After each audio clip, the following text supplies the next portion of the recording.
Interval notation is used to describe an infinite continuous solution set.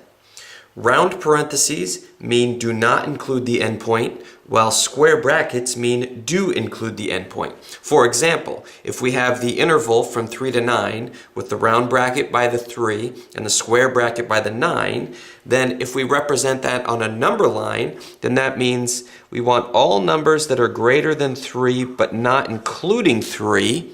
So numbers like 3.1 would be okay, 3.01 would be okay, but 3 and 2.9 would not be in this interval.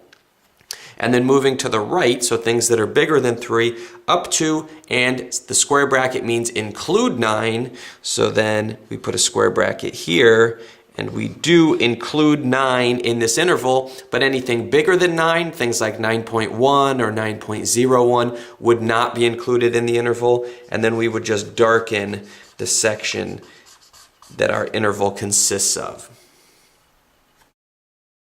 For the interval negative infinity to 3, this means all numbers to the left of 3 on the number line. So it would start at 3. In this case, we have the square bracket around 3, so we're including 3.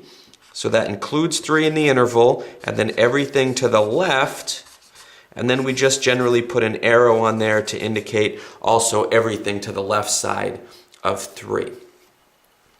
For 4 to infinity, we start at 4. Notice there's a round bracket on the 4, so we're not including the 4. So we put a round bracket here in our interval, and then it's going to be everything to the right.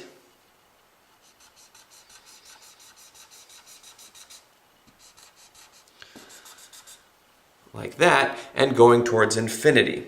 Note that negative infinity and positive infinity are always put next to round parentheses, never square brackets, because square bracket means include that number, and it wouldn't really make sense to include infinity as part of your solution set.